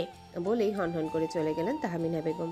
আজ বাদে কাল দুটো মেয়ের বিয়ে, তার মাথার উপর অনেক দায়ভার রয়েছে। এদিকে মায়ের চলে যাওয়ার পানে তাকিয়ে তোহা বলল, আজ আমার কোনো বেস্ট ফ্রেন্ড নেই বলে বাসায় রাখতে পারলাম না। সমস্যা নেই, কিছু ক্লোজ ক্লাসমেটদের ইনভাইট করব। আর আমার একমাত্র বেস্ট ফ্রেন্ড তো হবে মাহির। তার মতো এমন একজন ফ্রি ফায়ার টাইপ মানুষ থাকলে আর কি লাগে। ভেবে মুচকি হাসলো তোহা। অতঃপর দুই বোন মিলে একে একে ফ্রেশ হয়ে নিল। তারপর দুজনেই তাহমিনা বেগমের সাথে কিচেনে গিয়ে হাতে হাতে সাহায্য করলো। দুই মেয়েকে একসাথে দেখে চোখ জোড়া নিমিশেই ছলছল করে উঠল তাহমিনা বেগমের। একজন নয় দুজন মেয়ে এই বাড়িটা খালি করে চলে যাবে ভাবতে এই বুকটা ভারী হয়ে আসছে। হয়তো রফিক মির্জারও একই অবস্থা। কথাগুলো ভেবে দীর্ঘশ্বাস ফেলে কাজে মনোনিবেশ করলেন তাহমিনা বেগম। তাকে এভাবে কাঁদতে দেখলে নিধি এবং তোহাও কেঁদে ভাসাবে। এই মুহূর্তে কোনো রকম আবেগঘন পরিবেশ তৈরি করতে চাইছেন না তিনি। তাই দুই মেয়ের সাথে আজ খুব হেসে হেসে কথা বলছেন তিনি। শ্বশুরবাড়ি গিয়ে প্রথম অবস্থায় একটু কষ্ট হলেও কিভাবে মানিয়ে নিতে হবে, কিভাবে তাদের মন জয় করতে হবে, কিভাবে স্বামীর প্রতি সম্মান দেখাতে হবে, সবকিছু বুঝিয়ে বললেন। বিশেষ করে নিধির থেকে তোহাকে বেশি বুঝালেন, কারণ তোহার শ্বশুর শাশুড়ি উভয়ে আছে। আর নিধিকে উপদেশ দিলেন ওই বাড়িতে গিয়ে শাশুড়ির যেন ভালোভাবে যত্ন নেয়। এই নীরব নারীটির মুখে এত জ্ঞানের বাণী শুনে নিধি এবং তোহা দুজনাই চমকে গেল। তাদের মা তো সবসময় খুব কম কথা বলে, অথচ আজ মুখ ফুটে কত কথা বলল। মনে হলো মা নয় বেস্ট ফ্রেন্ড বোঝাচ্ছে। কথাগুলো ভেবেই ভীষণ খুশি হলো নিধি এবং তোহা। মেয়েদের মুখে প্রাণোচ্ছল হাসি দেখে চোখের অশ্রু সন্তর্পণে আড়াল করে তাহমিনা বেগমও হেসে দিলেন। ধীরে ধীরে পুরো বাড়ি আত্মীয় স্বজনে ভরপুর হয়ে গেল। নিধি রুমে গিয়ে নাদিয়াকে ফোন করে রাতে থাকার প্রস্তুতি নিয়ে ওদের বাসায় আসতে বলল। নাদিয়া দিগন্তকে বলতে ইলেকট্রিক শক খাওয়ার মতো কেঁপে উঠল। দিগন্ত কিছুতেই নাদিয়াকে অন্য বাসায় রাত্রি যাপন করতে দিবে না। বউ ছাড়া এক রাত্রিও সে থাকবে না। কত সাধনার পর প্রিয়তমাকে নিজের করে পেয়েছে।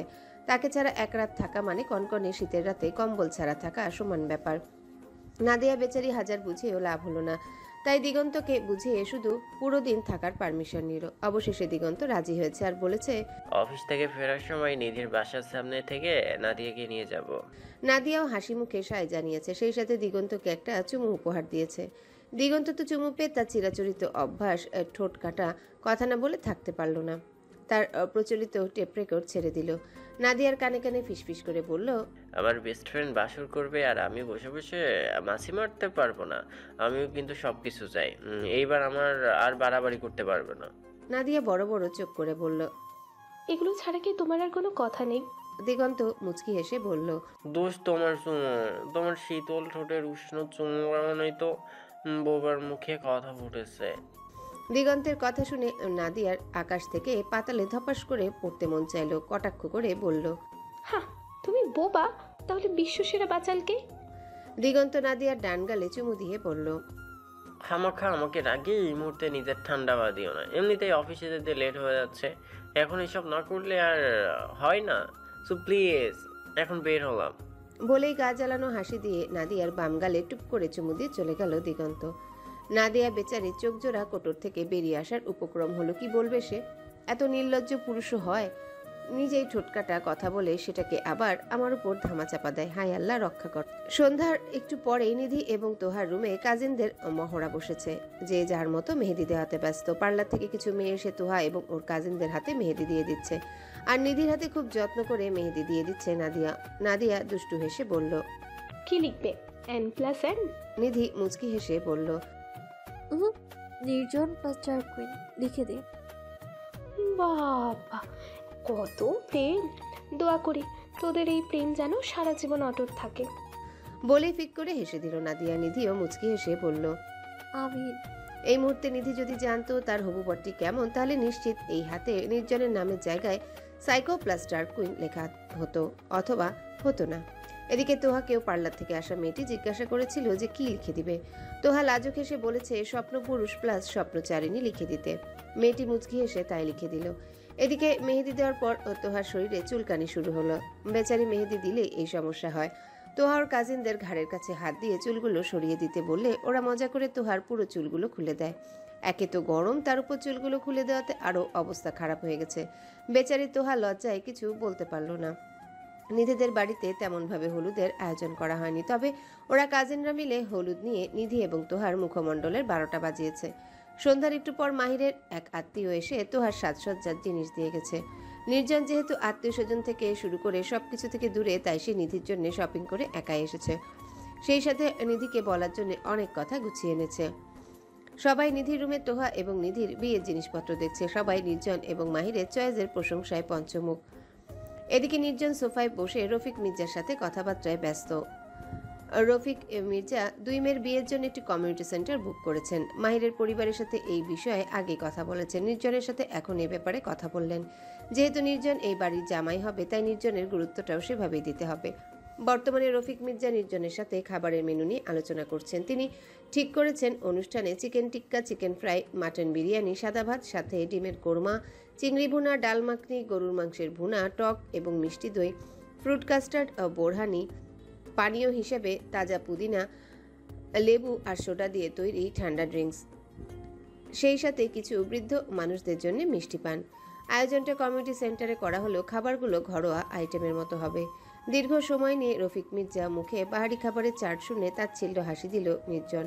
ভাবল, আমার ডার্কুইনকে তো আমি এমনিতে তুলে নিয়ে বিয়ে করতাম, ভাগ্যিস সে সহজে রাজি হয়েছে, নইলে এইসব মেলোড্রামা করার কোনো প্রয়োজন ছিল না। কথাগুলো ভেবে গলা খাকারি দিয়ে নিজের বরাদ্দকৃত স্থান থেকে উঠে রফিক মির্জার পাশে সোফায় বসে ভদ্রতার সহিত বলল, বাবা, আমি আপনাকে কিছু কথা বলতাম, আমি নিজের কিছু মতামত জানাতাম, যদি আপনি অনুমতি দিন। নির্জনের মুখে বাবা ডাকটি শুনে রফিক মির্জার কলিজা যেন শীতলতায় ছুঁয়ে গেল। যদিও তার কোনো ছেলের শখ ছিল না, কিন্তু নির্জন এবং মাহিরকে না চাইতে সে ছেলের রূপে পেয়ে গেছে। কত ভাগ্যবান সে! মুখে অনাবিল হাসির ঝলক ফুটিয়ে বলল, হ্যাঁ বলো বাবা। নির্জন মুচকি এসে বলল, বাবা, আপনাকে তো সবই বলেছেন। আমার যেহেতু কোনো আত্মীয় স্বজনের সাথে যোগাযোগ নেই, তো আমি মনে করি আমার আর নিরুপমার জন্য এত খাবার থেকে শুরু করে এত আয়োজন করা বেমানান। এর থেকে ভালো হয় যে টাকাটা আপনি আমাদের বিয়েতে খরচ করবেন, সেটা আপনি বর্তমানে ভুক্তভোগী বন্যার্থদের দান করুন। এতে সৃষ্টিকর্তাও খুশি হবেন। আমি বিয়েটা সাদামাটাভাবে করতে চাই। তাছাড়া আমি চাই নিরুপমা যেন বিয়ের দিন কালো বোরকা আবৃত থাকে। আর আমি চাই আমাদের বিয়ের আয়োজনটা আপনার বাসার খোলা বাগানে আয়োজন করা হোক। কমিউনিটি সেন্টারের বুকিং ক্যান্সেল করে দিন। যেহেতু আপনার বাড়িতে এত সুন্দর একটি খোলামেলা মডার্ন পরিবেশ আছে, তো কমিউনিটি সেন্টার বুকিং করে অযথা সময় এবং অর্থ নষ্ট করার কোনো মানে হয় না। সে অর্থগুলো না হয় আপনি গরিব দুঃখীদের মাঝে বিতরণ করবেন। আমাদের সমাজে যে অহেতুক অর্থগুলো মানুষ বিভিন্ন অনুষ্ঠানে শখ করে খরচ করে, সেগুলো একটি গরিব পরিবারে দান করলে তাদের 1 মাসের সংসার চলে যায়। যাই হোক, আমি আমার মতামত জানালাম। বাকি কথা আপনি আপনার ছোট মেয়ের হবু স্বামীকে এবং তার পরিবারকে বলতে পারেন। এটি আমার মতামত। বাহ, এমন ছেলে লাখে একজন মেলে। কোনো বিলাসিতা নেই, কোনো চাওয়া পাওয়া নেই। এ যেন ধূসর আকাশের বুকে ভেসে ওঠা এক উজ্জ্বল নক্ষত্র। কিচেন থেকে এক মনে তাকিয়ে কথাগুলো ভাবলেন তাহমিনা বেগম। মনে মনে বললেন, এই ছেলে তো হীরার টুকরো। আমার 2টো মেয়ের জামাই হীরার টুকরো। সত্যি আমার নিধির মতো মেয়ের জীবনে যে এমন একজন বুঝদার ছেলে জুটবে, এ যেন কল্পনারও বাইরে। ভাবতেই তাহমিনা বেগমের চোখ জোড়া পুনরায় ছলছল করে উঠল। অপরদিকে নির্জনের বুদ্ধিদীপ্ত কথা শুনে খুশিতে ঝলমল করে উঠল রফিক মির্জার মুখমণ্ডল। মনে মনে গর্বের সহিত বললেন, আমার নিরুপমা যোগ্য ছেলেকেই বাছাই করেছে। এই ছেলে আমার মেয়েকে সবচেয়ে সুখে রাখতে পারবে। ভেবেই তিনি নির্জনের কথায় সায় জানিয়ে মাহিরের বাবাকে ফোন দিয়ে নির্জনের বলা কথাগুলো নিজের মতো করে ব্যক্ত করলেন। সবকিছু শুনে মাহিরের বাবা ও রফিক মির্জার সাথে একমত পোষণ করলেন। অতঃপর বিজয়ের হাসি দিয়ে নির্জন রফিক মির্জার বাসা থেকে বিদায় নিল। আজ সে তার ডার্ক কুইনের সাথে দেখা করল না, কারণ যে মূল কথাটা বলার ছিল সেটা রফিক মির্জার কর্ণকুহরে প্রবেশ করিয়ে দিয়েছে। অবশেষে সেই মহেন্দ্রক্ষণ চলেই এলো। আজ নিধি এবং তোহার বিয়ে। সকাল থেকে কিচেনে দাঁড়িয়ে তাহমিনা বেগম কেঁদে ভাসিয়েছেন, তবে সবার চোখের আড়ালে। গতকাল রাতে প্রিয় অর্ধাঙ্গিনীকে জড়িয়ে ধরে রফিক মির্জার চোখ বেয়েও কিঞ্চিত অশ্রুকণা গড়িয়ে পড়েছে। তার 2টো মেয়ে তো তার কাছে 2টো পরী ছিল। আজ 2টো দুষ্টু মিষ্টি পরী শ্বশুর বাড়িতে গিয়ে তাদের ঘরটাকে পুরো শান্ত করে দিবে। ভাবতেই বুক ভার হয়ে এলো রফিক মির্জার। কিন্তু কিছুই করার নেই, এটাই তো সুন্দর অথচ নিষ্ঠুর নিয়তি। গতকাল রাত 11:30টায় নির্জন নিধির সাথে 14 মিনিট কথা বলেছে। তার মধ্যে মূল টপিক ছিল নিধিকে বিয়েতে সাজসজ্জার উপর কালো বোরখা এবং হিজাব পরিধান করতে হবে। শুধু নিধির চোখ জোড়া দেখা যাবে, তবে চোখ এতটা সাজানো যাবে না। নির্জনের এহেন কথায় মন খারাপ হয়ে গেছে নিধির। পরক্ষণে মনে পড়ল তাহমিনা বেগমের কথা। তিনি বলেছেন, স্বামীর মন জয় করার জন্য নিজের কিছু কিছু বিলাসিতা বর্জন করা উচিত, তবেই প্রকৃত সুখ মিলবে। সব সময় নারীবাদী ভাব ফুটিয়ে তোলার মধ্যে বিজয় পরিলক্ষিত হয় না। কথাগুলো ভেবে মুচকি হেসে নিধি রাজি হয়ে যায়। তাছাড়া এই স্বাস্থ্য সে শুধু নির্জনের জন্যই সাজবে, এটাই তো তার মূল লক্ষ্য। এদিকে রাত 12টা থেকে 3টা 16 মিনিট। মাহিরের সাথে কথা বলতে বলতে তোহার কান যেন গরম হয়ে যায়, কিন্তু মাহিরের বাসর রাতের প্ল্যান এখনো শেষ হয়নি। এর মধ্যে তোহা অনেকবার মাহিরের নির্লজ্জ টাইপ কথা শুনে ফোন কেটে দিয়েছে, কিন্তু মাহিরও কম নয়। রোমান্টিক টর্চারের ভয় দেখিয়ে তোহাকে কথা বলতে বাধ্য করেছে। বেচারি তোহা ঘুম ঘুম চোখে কথা বলতে বলতে একসময় ফোন কানে রেখে ঘুমিয়ে যায়। অপর পাশ থেকে তোহার সারা শব্দ না পেয়ে একসময় মাহির ফোন কেটে দিয়ে ফোনের ওয়ালপেপারে তোহার মিষ্টি হাসি মাখা ছবিতে আলতো করে চুমু দিয়ে ঘুমিয়ে যায়। গোধূলি লগ্ন পেরিয়েছে অনেক আগে। রফিক মির্জার বাগানে আধুনিকতার ছোঁয়ায় প্যান্ডেল সাজিয়ে হইহুল্লোড় করছে সব আত্মীয় স্বজন। নির্জন, নিধি, মাহির এবং তোহা, ওদের দুই জুটির জন্য আলাদা স্টেজ সাজানো হয়েছে। ইতিমধ্যে নিধি এবং তোহা সাজসজ্জা পরিপূর্ণ করে স্টেজে নিজেদের বরাদ্দকৃত স্থানে বসেছে। দুই বোন অধীর আগ্রহে নিজেদের প্রিয়তমর জন্য চাতক পাখির ন্যায় তাকিয়ে আছে। কবে দুজন সুদর্শন পুরুষ এসে দুই বোনের চক্ষু শীতল করবে, সেই অপেক্ষার প্রহর গুনছে নিধি এবং তোহা। অবশেষে ওদের দীর্ঘ অপেক্ষার অবসান ঘটিয়ে শুভ্র রাঙাফিতা বাঁধা জায়গায় দুই জোড়া পা রাখলো দুইজন বর। তাদের সাথে রয়েছে এক ঝাঁক পাখির মতো আত্মীয় স্বজন, যদিও নির্জনের পক্ষ শূন্য।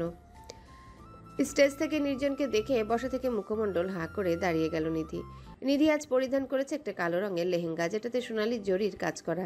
কালো আর সোনালি জরির মিশ্রণে লেহেঙ্গাটি একদম রাজকীয় দেখাচ্ছে। এর ডিজাইনে আছে সূক্ষ্ম পেসলি প্যাটার্ন আর ফ্লোরাল এমব্রয়ডারি। কালো লেহেঙ্গার সাথে নিধির ব্লাউজটা সোনালি জরির কাজ করা, যাতে হালকা পাথরের কাজও রয়েছে। ব্লাউজের হাতা ট্র্যাডিশনাল লম্বা, কিন্তু গলার ডিজাইনটা ভি শেপ, যাতে নিধিকে স্টাইলিশ দেখাচ্ছে, তবে সেটা বোরখার আড়ালে। নিধির ওড়নাটি কালো রঙের, সোনালি জরির বর্ডার এবং ছিটকিনি পাথরের অ্যাম্বেলিশমেন্ট দিয়ে সাজানো।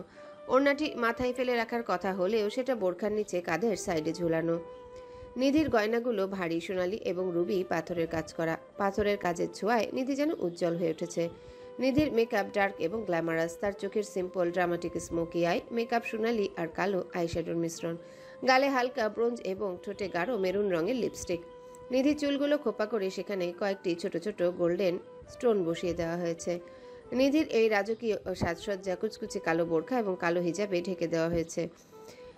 এ তো শুধু নির্জনের ব্যক্তিগত সম্পদ, এই সম্পদ সবাই দেখবে কেন?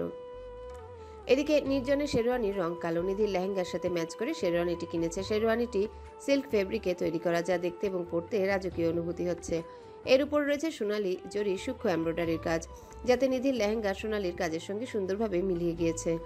শেরওয়ানির ডিজাইন ট্র্যাডিশনাল, কিন্তু একটু আধুনিক ছোঁয়া রয়েছে। সোনালি জরির কাজ করা কলার এবং কাঁধে হালকা এমব্রয়ডারি, যা শেরওয়ানির সৌন্দর্য আরও বাড়িয়ে তুলেছে। সামনে সোনালি বোতাম, যা তার রুচি এবং স্টাইলের পরিচয় বহন করছে। নির্জন শেরওয়ানির সাথে পরিধান করেছে কালো রঙের চুড়িদার পাজামা, যা তার পুরো লুককে সম্পূর্ণ করেছে। নির্জন মাথায় পাগড়িও পরেছে। পাগড়িটি কালো রং, সোনালি এমব্রয়ডারি বর্ডারের কাজ দিয়ে সাজানো, যা নির্জনের সাজের সাথে সুন্দরভাবে মিলিয়ে গিয়েছে। নিধির কালো লেহেঙ্গার সাথে নির্জনের এই কালো সোনালি শেরওয়ানি সত্যিই দুর্দান্ত মানিয়েছে। নির্জন শেরওয়ানির সাথে মানানসই ঘড়ি পরেছে, যা একটি ক্লাসিক এলিগ্যান্ট ডিজাইনের। একটি সোনালি স্টেনলেস স্টিল ব্রেসলেটের ঘড়ি, যাতে একটি কালো ডায়াল আছে। কালো ডায়ালে সোনালি হাত এবং মার্কার আছে, যা ঘড়িটিকে নিধির লেহেঙ্গা সোনালি জরির কাজের সাথে সুন্দরভাবে মিলিয়ে দিচ্ছে। এবং চোখে পড়েছে চিরাচরিত চকচকে রিমলেস চশমা। নির্জনের বরবেশী সাজসজ্জা দেখে নিধির মাথা ক্রাশের বস্তাকে চক্কর দেওয়ার উপক্রম হলো। হায়, কত সুদর্শন একজন পুরুষ তার প্রেমিক এবং আজ তাকে স্বামী রূপে গ্রহণ করবে, ভাবতেই নিধির শরীর হিম হয়ে গেল। এদিকে মাহিরকে দেখে তোহার বার কয়েক টাসকি খাওয়া শেষ। মনে মনে আঞ্চলিক ভাষায় বুলিয়া উড়ালো, ওর মা কি সুন্দর আমার জামাইটা। আজ তোহা পরেছে একটি রাজকীয় রয়্যাল ব্লু রঙের লেহেঙ্গা। লেহেঙ্গাটির উপরে রয়েছে সোনালি জরির সূক্ষ্ম কাজ এবং পাথরের অ্যাম্বেলিশমেন্ট। এই রং এবং কাজের মিশ্রণে তোহার লুককে একদম উজ্জ্বল এবং মাধুর্যপূর্ণ করে তুলেছে। লেহেঙ্গার সাথে মিলিয়ে তোহার ব্লাউজ নীল রঙের, সোনালি জরির কাজের সঙ্গে ব্লাউজের হাতায় সোনালি জরির ফ্লোরাল এমব্রয়ডারি রয়েছে এবং গলার ডিজাইন স্লিটেড। যাতে তার গলার গয়নাটি স্পষ্ট দেখা যায়। তোহার ওড়না হালকা নীল রঙের, সোনালি জরির পাড় এবং ছোট ছোট পাথরের কাজ দিয়ে সাজানো। ওড়নাটি তার কাঁধে অনায়াসে ঝুলে আছে, যেন তোহার লুককে আরও ক্লাসি দেখাচ্ছে। তোহার গয়নাতে রয়েছে সোনালি এবং পলকি কাজের গ্ল্যামার। সে পরেছে বড় সোনালি ঝুমকা, হালকা বালা, নথ এবং মাথায় ছোট একটা টিকলি। গয়নাগুলো তোহার রাজকীয় সাজের সঙ্গে মানানসই হয়েছে। তোহার মেকআপ ক্লাসিক এবং ব্রাইট। তার চোখে রয়েছে সোনালি এবং ব্রাউন আইশ্যাডোর সংমিশ্রণে একটা সফট স্মোকি লুক। কাজলে চোখে সৌন্দর্য আরও ফুটে উঠেছে। গালে হালকা পিঙ্ক ব্লাশ আর ঠোঁটে লেপ্টে রয়েছে গাঢ় গোলাপি রঙের লিপস্টিক, যা তাকে আরও উজ্জ্বল করে তুলেছে। তোহার চুলগুলো এলিগেন্ট হেয়ার বান, সামনের দিকে কিছু লুজ ট্র্যাডিস রাখা হয়েছে। চুলের এই স্টাইল তার গর্জিয়াস গয়নাগুলোকে আরও উজ্জ্বল করে তুলেছে। বানের মাঝে রয়েছে সোনালি হেয়ার অ্যাক্সেসরিজ। এই বিশেষ সাজে তোহাকে একদম রাজকীয় এবং মোহময়ী দেখাচ্ছে। ওদের দুই বোনের উপস্থিতি যেন পুরো অনুষ্ঠানের কেন্দ্রবিন্দু হয়ে উঠেছে। মাহিরের শেরওয়ানির রং আর রাজকীয় রয়্যাল ব্লু রঙের, যা তোহার লেহেঙ্গার সাথে মিলিয়ে কিনেছে সে। শেরওয়ানিটি সিল্ক ফেব্রিকে তৈরি করা, যাতে একদিকে সোনালি জরির এমব্রয়ডারি কাজ এবং অন্যদিকে মেটালিক সোনালি থ্রেডের ডিটেইলিং। মাহিরের শেরওয়ানির ডিজাইন একটু হাই কলার, যার উপরে সোনালি জরির কাজ করা রয়েছে। শেরওয়ানির সামনের অংশে সোনালি বোতাম এবং কিছু ডিটেলড এমব্রয়ডারি, যা মাহিরের স্টাইলকে আরও ক্লাসি করে তুলেছে। মাহির তার শেরওয়ানির সাথে একটি অফ হোয়াইট শাল ব্যবহার করেছে, যেটিতে সোনালি জরির বর্ডার আছে। শালটি সে তার এক কাঁধে ফেলে রেখেছে, যা তার পুরো লুককে আরও আকর্ষণীয় করে তুলেছে। শেরওয়ানির সাথে পরিধান করেছে নীল রঙের চুড়িদার পাজামা, যা তার পুরো সাজের সাথে সুন্দরভাবে মানানসই রয়েছে। মাহির মাথায় গাঢ় নীল রঙের পাগড়ি পরেছে, যাতে সোনালি জরির কাজ করা। পাগড়িতে একটা ছোট ব্রোচ যুক্ত করেছে, যা তার সাজকে আরও গ্ল্যামারাস করেছে। মাহির হাতে একটা ক্লাসি রিস্ট ওয়াচ পরেছে, যাতে সোনালি নীল ডায়াল আছে। ডায়ালে ছোট ক্রিস্টাল স্টোন আছে, যা তোহার লেহেঙ্গার পাথরের কাজের সাথে সুন্দরভাবে মানিয়ে গিয়েছে। তোহা যেমন মাহিরের বেশভূষা দেখে কুপোকাত, এদিকে মাহিরেরও তোহাকে দেখে চক্ষু চরক গাছ। মাহির আনমনে বলেই ফেলল, এ তো আমার স্বপ্ন পরি। আজ তো আর কোনো বিধিনিষেধ মানা যাবে না স্বপ্নচারিণী। ভেবে মুচকি হাসলো মাহির। দিগন্ত বরপক্ষ হয়ে এসেছে, যেহেতু সে নির্জনের বেস্ট ফ্রেন্ড, আর নাদিয়া কনে পক্ষ, যেহেতু সে নিধির বেস্ট ফ্রেন্ড। নাদিয়া কোমরে আঁচল গুজে গেটে টাকা তোলা নিয়ে দিগন্তের সাথে ঝগড়া করলো। দিগন্ত চোখের ইশারায় হুমকি দিয়ে বোঝালো বাসায় গিয়ে সব ঝাল উঠাবে। কনেপক্ষ মিলে গেটে বিশাল অঙ্কের টাকা ধরেছে, কিন্তু বরপক্ষ সেটা কিছুতেই মানবে না। অনেক ঝুট ঝামেলার পর বরপক্ষের কাছে কনেপক্ষ হার মানল, যদিও নির্জন এখানে একটা কথাও বলেনি। তার দৃষ্টি পুরোপুরি স্থির হয়েছিল স্টেজে দাঁড়ানো প্রিয় মানবী চোখ জোড়ায়, যে একটু পরপর পুরোপুরি তার হবে। কথাগুলো ভাবতেই বাঁকা হাসলো নির্জন। অবশেষে সব নিয়মকানুন মেনে বিয়ের কার্য সম্পন্ন হলো। স্টেজে ওঠার পর থেকে বিয়ে পর্যন্ত খাওয়া দাওয়া থেকে শুরু করে নির্জন শুধু নিধিতেই আবদ্ধ ছিল। এমনকি ক্যামেরাম্যান ফটোশ্যুট করতে এলে সেটাও বারণ করে দিয়েছে। বিষয়টি নিধির অদ্ভুত লাগলেও বিয়ের খুশিতে হেসে উড়িয়ে দিয়েছে। এদিকে মাহির আর তোহা কাপল ডান্স থেকে শুরু করে সবার মুঠোফোনে যুগলবন্দি হলো। কাপল ডান্স করার সময় মাহির ফিসফিস করে তোহাকে উল্টাপাল্টা কথা বলতে মিস করেনি। তোহা চুপ করে সবকিছু গিলেছে, কারণ এই মুহূর্তে তার কিছুই করার নেই। সবাই নির্জনের থেকে মাহিরকে অনেক বেশি পছন্দ করেছে। কিছু কিছু আত্মীয় স্বজন নির্জনকে অসামাজিক উপাধি দিয়েছে, সেটা অবশ্য কর্ণে পৌঁছে গেছে নির্জনের। তবে এতে তার কিছু যায় আসে না। সে এখানে আসল কার্য সম্পাদন করতে এসেছে, এসব মেলোড্রামা দেখতে নয়। এইবার কনে বিদায়ের পালা। শুরু হলো এক আবেগঘন পরিবেশ। আজ যেন কান্নার ঝড় উঠে গেল মির্জা বাড়িতে। আত্মীয় স্বজন থেকে শুরু করে সবার চোখ থেকে ভারী নোনা জল গড়িয়ে পড়ছে।